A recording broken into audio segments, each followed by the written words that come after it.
नमस्कार। वर्तमान सत्ता के नीति और इनके मुखिया की वादा खिलाफी और जो कहना उससे मुकर जाना, जिस बात पर कसमें वादे खाना, भ्रष्टाचार के खिलाफ बोलना, विपक्ष को परिवारवादी पार्टी बताना, भानुमति का कुनबा बताना, ये सब वो बातें हैं जिनको ये स्वयं दोहरा चुके हैं। जब ये सत्ता में नहीं थे तो इस परिवारवादी पार्टी, भ्रष्टाचारी पार्टी, जो क्षेत्रीय पार्टियां हैं, जिनके सहारे या जिनको सीढ़ी बना करके आज ये सत्तासीन है, तब इन्हें ना इनका परिवारवाद ना इनका भ्रष्टाचार दिख रहा था। और इनके साथ गठजोड़ करके उस समय की सत्तासीन कांग्रेस या अन्य पार्टी के गठबंधन के खिलाफ संगठित होकर के आज यहां तक पहुंचे हैं। तब ना ये भानुमति का कुनबा था, तब ना ये परिवारवादी थे। तो इतने दोगलापन देश की जनता देख ले। ताजा उदाहरण है महाराष्ट्र में, जिस पार्टी के नेताओं पर 70,000 करोड़ का घोटाला बताया था, उन्हीं के भतीजे को अपनी पार्टी में तोड़ करा करके और प्रदेश का मुख्यमंत्री बनवा दिया। तो ऐसी बेशर्मी मुझे लगता है पहले कम देखने को मिलती थी। इस बार तो ऐसा हो रहा है कि जो ये सरकार जिस राज्य में बनाते हैं वो तो ये बनाते ही हैं, जिस राज्य में नहीं बनाते उसमें ये सुनिश्चित बनाते हैं किसी भी तरह से। तो वो दर्शन आप देख रहे होंगे।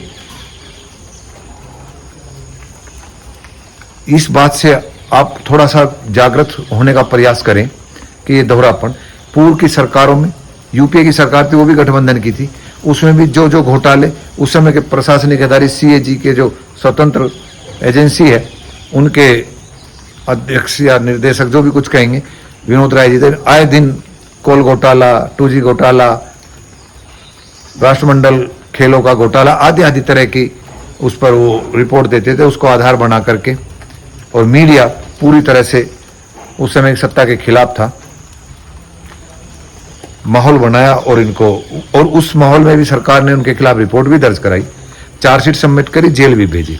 आज की सरकार में जो भ्रष्टाचारी लोग हैं, जिन पर ईडी, सीडी, सीबीआई आदि का ये शिकंजा खींचते हैं, उन्हें डरा कर अपनी सरकार में ले आते हैं, तब जनता को ये देखना चाहिए कि उन सरकारों में मंत्रियों ने अगर कोई आकस्मिक दुर्घटना हुई है, उनको नैतिक जिम्मेदारी लेते हुए अपने मंत्रिमंडल से इस्तीफा दिया है, मंत्री पद से।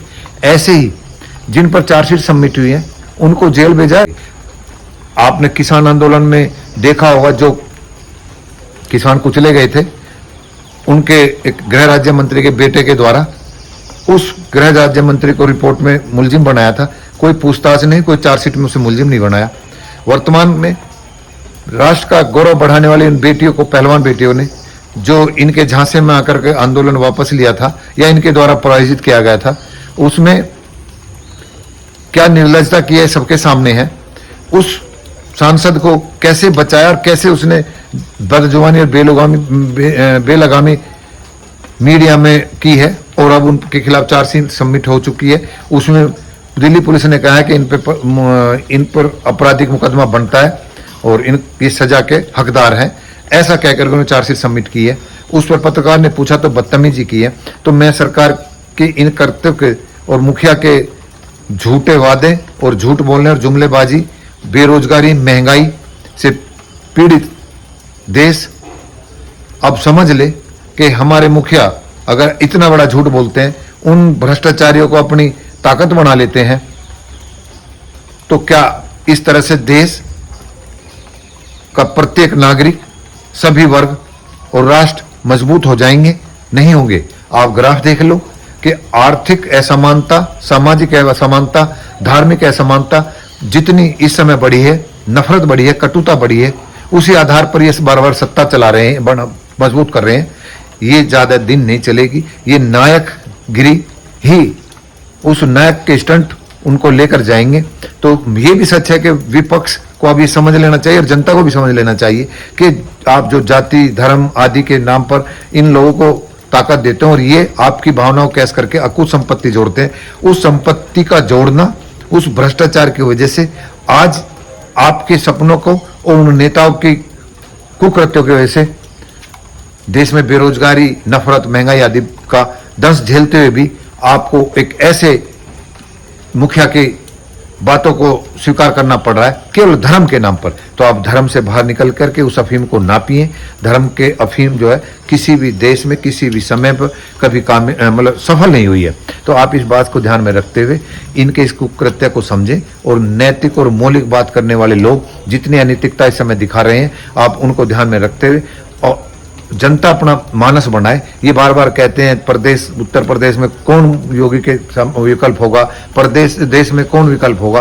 तो ये सब बातें इसलिए करते हैं। ऐसे नेहरू के समय में उस समय की सरकार करती थी तो तब भी देश कहीं गर्त में नहीं गया था। ये अलग बात है कि मीडिया उस समय उनकी आलोचना करने की क्षमता रखता था। आज मीडिया नतमस्तक है और जो अपने अपनी कम्युनिटी के मतों से संसद और विधानसभा को सुशोभित कर रहे हैं उनको कम्युनिटी के भी हक अधिकार सम्मान की बात करनी चाहिए। वो आज नगण्य है। खासतौर से मेरी नस्ल के लोगों के नेता बिल्कुल दंडवत है।